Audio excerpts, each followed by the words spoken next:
Oke, kita bahas sedikit yang kemarin, sedikit yang forecasting method.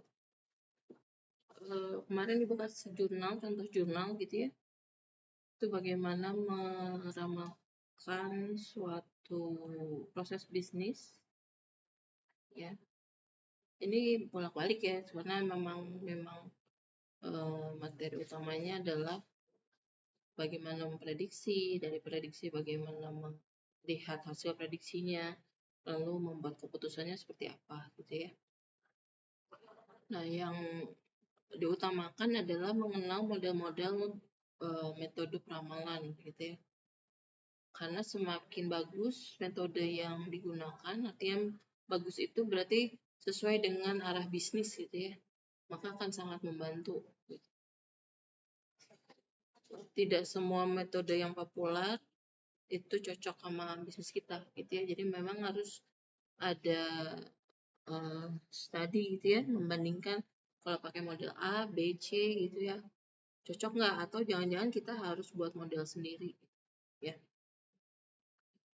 Oke, forecasting adalah proses memperkirakan kejadian di masa depan berdasarkan data historis atau pola yang telah terbentuk ya. Tujuannya tadi memprediksi, harapannya bisa membantu dalam pengambilan keputusan di jangka panjang gitu ya. Jenis peramalan itu ada dua secara umum berdasarkan data. Yang pertama metode kualitatif, yang kedua metode kuantitatif. Kalau kualitatif itu biasanya tidak cukup tersedia data secara statistik. Artinya kita bisa ambil datanya dari melihat riset orang gitu ya, atau history data perusahaan kita punyanya data apa nih.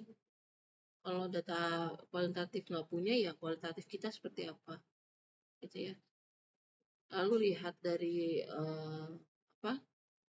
perusahaan-perusahaan yang mirip seperti apa datanya gitu ya. Dan bisa jadi kan kalau melihat dari perusahaan lain kan data mereka juga tidak terpublish keluar gitu ya, sehingga kita hanya bisa lihat surveinya, nilai peringkat secara kualitatif gitu ya, like dislike-nya gitu ya, itu kan data kualitatif.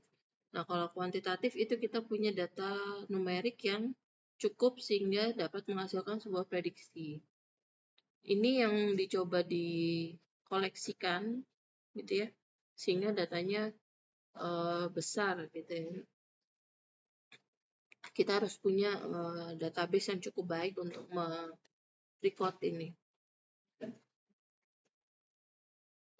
Kemudian teknik forecasting, kemarin Ibu sempat menjelaskan yang time series ya. Time series sendiri ada banyak metode yang bisa digunakan ya. Ada moving average, ada exponential smoothing, ada ARIMA, auto regressive integrated moving average ya. Yang sekarang populernya time series itu dikombinasikan dengan machine learning ya. Karena tadi datanya besar sehingga butuh perhitungan yang lebih kompleks dan lebih cepat.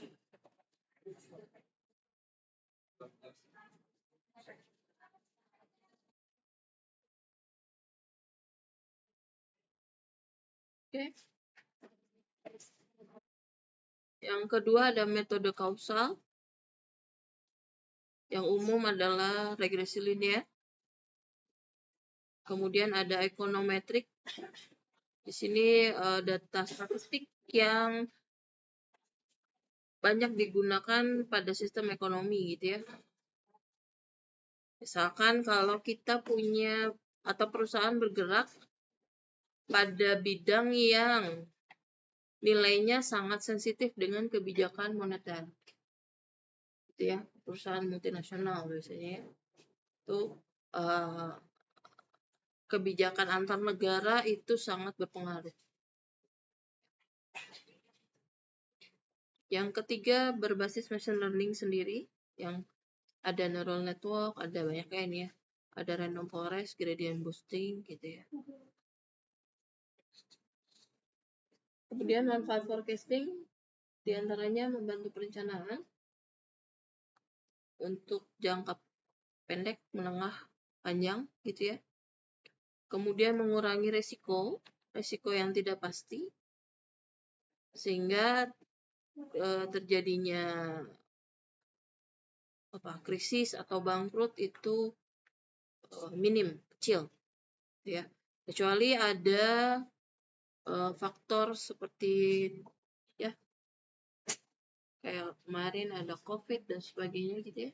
Itu mungkin kalau yang punya strategi bisnis cukup baik ya bisa bertahan, tapi kalau tidak ya rasanya semua hampir negatif semuanya ya pada saat itu. Lalu dapat mengoptimalkan sumber daya. Ya, sumber daya di sini tentu saja yang paling berpengaruh adalah kondisi finansial kalau untuk jangka panjang, gitu ya. Makanya harus tahu pengaruhnya kalau kita memutarkan keuangan dalam bentuk rupiah kah, dalam dolar kah, atau dalam pound sterling gitu ya, atau dengan emas misalkan berapa persen ya, kita harus punya itu KM harus tahu berapa persen, berapa yang harus kita miliki, harus kita keluarkan dan sebagainya ya. Nah, itu semakin bagus prediksi keuangannya ya semakin baik gitu tentunya ketahanannya ya. Nah, tantangannya dalam forecasting itu tadi yang namanya prediction gitu ya, itu sangat berpengaruh dari model yang dipilih. Ya, kan tadi ini banyak nih ya metodenya nih. Belum tentu semua yang umum ini cocok gitu ya. Sehingga kita perlu buat studi perbandingan mana yang bagus gitu. Sehingga resikonya kecil ya. Kemudian data yang tidak akurat atau tidak lengkap. Kita nggak punya data user misalkan, konsumen kita yang baik karena nggak pernah di-record. Nah, itu juga mempengaruhi. Lalu perubahan tren yang cepat, tren ini bisa jadi kalau di Indonesia seringnya karena viral. Oke? Karena viral. Jadi like food, what is a favorite atau viral food for this month? Bulan ini apa gitu ya? Favorit foodnya. Kalau di Bandung masih cilok gitu ya. Cimol, cilok, cimol, lagi seblak gitu ya. Tapi itu kan nggak lama ya. Nah, seorang visioner biasanya akan punya model bisnis yang jangka panjang. Bisa bertahan lebih dari 30 tahun. Ya. Tapi kalau cuma ngejar yang viral-viral ya, kalau makanan setahun udah bagus gitu ya. Kalau enggak, biasanya kurang dari 3 bulan udah tutup. 3 months gitu. Nah, kalau baju, nah ini baju nih. Yang ibu tahu kalau di pasar baru seminggu sekali turun baju sama tas. Baju and bag gitu ya, fashion. Seminggu sekali, kebayang seminggu sekali turun per kilo-kilo gitu baju. Berubahnya, nah itu yang enak sebenarnya bagian produksi ya, kan nggak tahu ya. Tinggal lempar kalau udah punya ini. Nah, yang repot yang bagian jual. Nah, itu harus tahu cara ya target pasarnya siapa. Harus dibaca ya. Konsumennya siapa. Oke. Ibu lanjut ke materi yang ini. Yang kemarin ya tentang forecasting. Lalu ada teknik optimisasi. optimization teknik. Dari seluruh materi yang kemarin Ibu sampaikan, ada forecasting, ada machine learning gitu ya, ada apa lagi? Ada time series, ada regresi ya, ada data mining.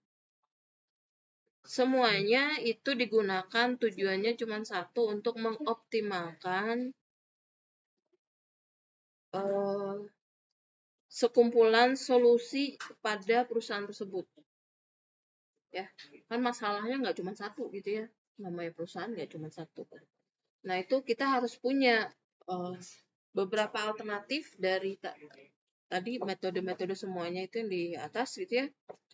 Kita buat, oh kalau pakai regresi solusinya cocok untuk problem yang ini. Kalau pakai forecasting ini, gitu ya. Nah, ya tentunya nggak kerja sendiri ya. Kalau CEO pasti dia harus tahu itu. Tapi kalau kita bukan CEO-nya, ya kita harus kasih apa? Ya mungkin juga nggak semuanya kalian menguasai gitu ya. Pastikan kalian menguasai salah satu gitu.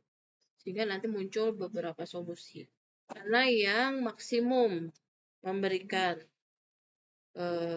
kemajuan pada perusahaan, mana yang resikonya minimum, gitu ya, risknya minimum.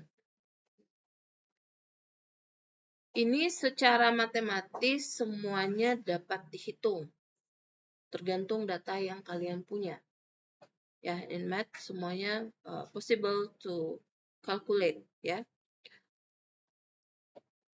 Tapi juga secara intuisi, insting gitu ya, kalau kalian terbiasa nanti juga akan tahu, nggak perlu dihitung nih kira-kira begini, gitu ya. Tapi harus punya landasan basic yang cukup ilmiah gitu ya, sehingga kalian bisa ajukan solusinya apa. Nah, teknik optimasi ini berkaitan erat dengan tools yang kalian punya. Di sini saya sebutkan dalam istilah matematik ya, karena memang paling banyak digunakan menggunakan matematika gitu ya, menghitung ini. Yang pertama ada optimasi secara deterministik. Di sini deterministik terukur gitu ya, jadi tidak menggunakan elemen acak, tidak random ya, solusinya atau bentuk kegiatannya juga sama, tidak acak, artinya rutin. Nah, saya kalau produksi harusnya rutin ya, tidak banyak perubahan gitu. Produksi seminggu hanya 1000, 2 minggu berhenti dulu, 3 minggu produksi lagi, itu kan rutin ya, itu deterministik. Nah di sini ada nah itu kan nggak harus setiap hari. Kebayang misalkan apa, perusahaan multinasional lah yang menghasilkan sabun, sehari pabriknya sanggup menghasilkan 10.000 sabun. Apakah tiap hari? Tergantung ya. Kalau konsumennya bisa tiap hari belinya 10.000, ya mungkin. Tapi kalau cuma 1.000, ya ngapain produksi 10.000? Ya mungkin 10.000 dia produksi untuk 1 bulan, cukup sehari doang. Hematannya berapa? Gitu ya. Tapi dengan 10.000 apakah perusahaan berjalan? Kan orang harus kerja tiap hari ya. Gitu. Itu harus ada pengaturannya ya, seperti itu. Atau di sisi marketingnya yang harus dikuatkan. Gimana caranya biar sehari produksi 10.000 ya keluarnya juga 10.000. Itu kan, itu istilahnya book ya, sama. Nah, baru kalau marketingnya oke, viral, orang butuhnya ternyata sehari 20.000. Nah, itu kita kelabakan. Kurang. Nah, itu bagus tuh sebenarnya gitu ya. Tapi kan membuat itu juga ada waktunya ya. Viral itu bisa berapa lama? Gitu. Sangat-sangat terhitung kayak gitu ya. Karena berkaitannya dengan bahan baku nanti kan. Dengan di pabrik butuhnya apa operasionalnya ya. Lalu ada metode program linear sudah ya, lalu yang non linear. Banyaknya kalau di luar kejadiannya non linear. Ya, non linear. Kalau linear itu lurus 2, 4, 6, 8, nambahnya 22. Oke. Tapi kalau non linear dari 2 jadi 5, dari 5 jadi 9, dari 9 jadi 13, itu tidak terprediksi, itu non linear ya. Itu yang di sini masih challenge di beberapa, di banyak ini ya. Kalau begitu udah non linear banyak yang angkat tangan. How to calculate-nya banyak yang nggak bisa. Lalu ada optimasi heuristik.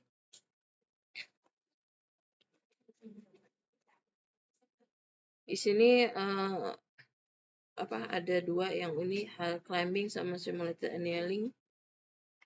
Dia berdasarkan mungkin solusinya nggak optimal tapi cukup ya, tengah-tengah lah gitu ya. Beda dengan yang tadi, kalau ini optimal langsung bisa dapat secara nilai sudah beda.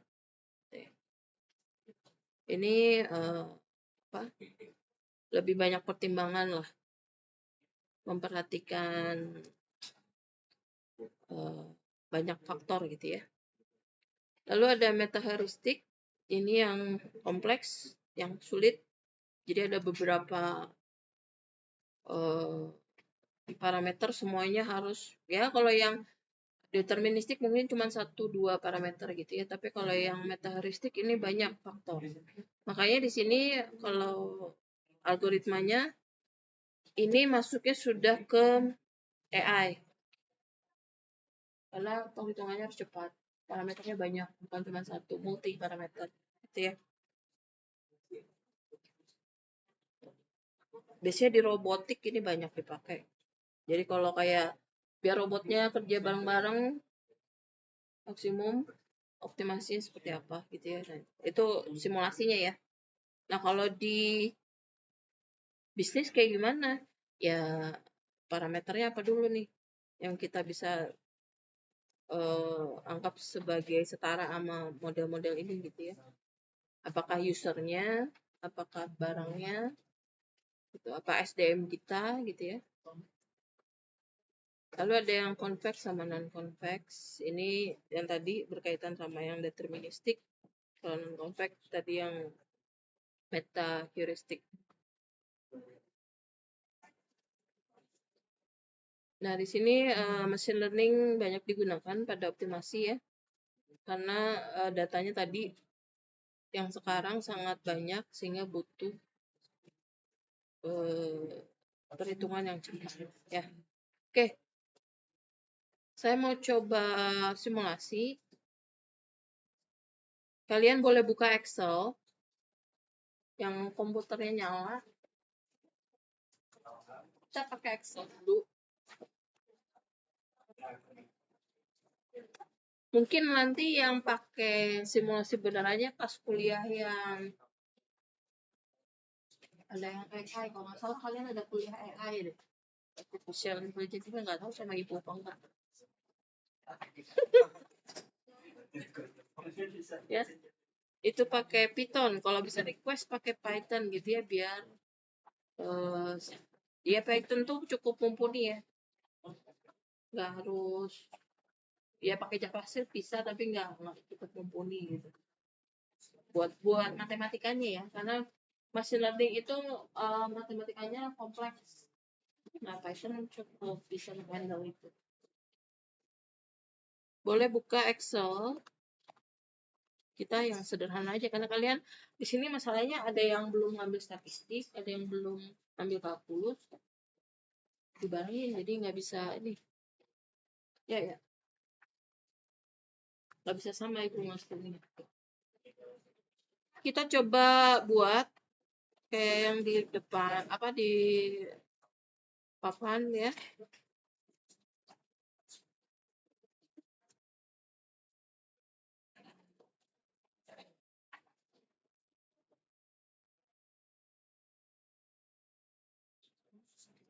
Jadi Ibu punya data hari sama pengunjung.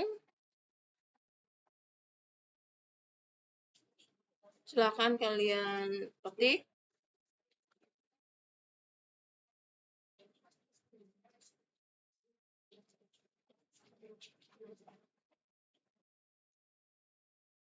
Next.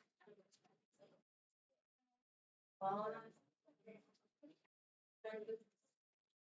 ada nggak jelas? Pakai laptop aja.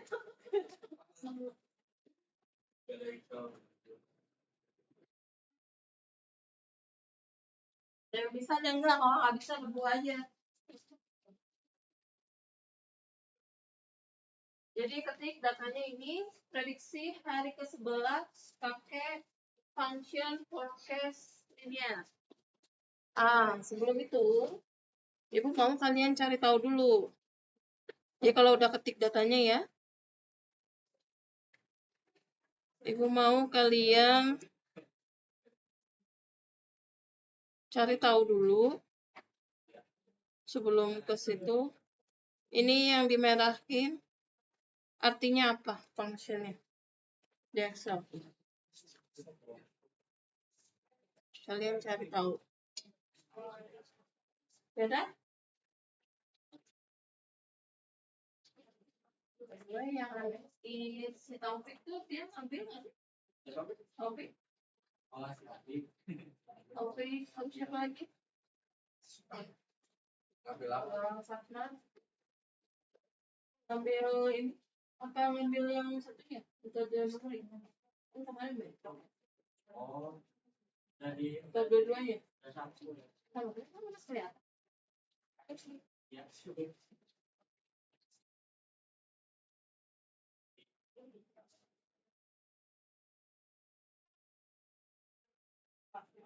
Belum susah. Tapi ini kalau optik kalau nggak salah pintas. Pindah. Ya pernah ada.